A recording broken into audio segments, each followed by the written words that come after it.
The Ranveer Show Clips, India's smartest podcast highlights channel. Subscribe and hit that bell icon.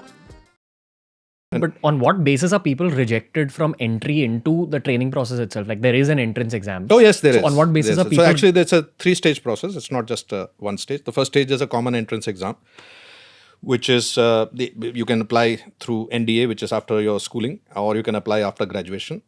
That's called direct entry. And then there are other entries like the engineers who have already done their engineering. They can go in as technical entries, and there are doctors and all that. They have various different processes.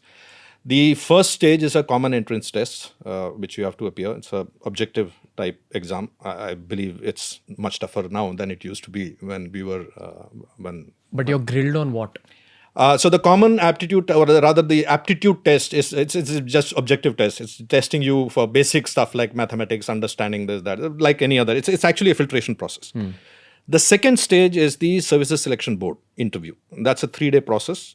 Sometimes it's 3, sometimes it's more than 3, in which you are tested for what they are looking for is that what's termed as officer-like qualities, or in other words, leadership qualities.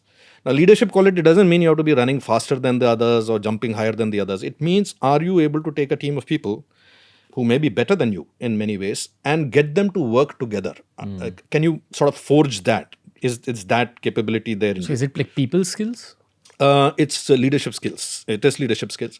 And also there's a psychometric testing. It's a very intense psychometric testing. It's ironical that even I think the police doesn't have psychometric testing during induction, but the army does. So they actually psychometrically test people to make sure that they aren't taking in somebody who can, have other mess issues. things up. Correct me if I'm wrong. No, of course, but- I had someone telling me that in this psychometric testing, the tests are like they'll give you one word like knife or blood and say form a sentence in 3 seconds. Is that correct? Like, Yeah, so this is, by the way, this is nothing unique about the armed forces. These psychometric testing are instruments that are very commonly available and sort of tested instruments. So the idea, so this example, I'm telling you very, very simply, oversimplifying it. The idea is to see whether you have negative thoughts or positive thoughts with. So you give you a knife.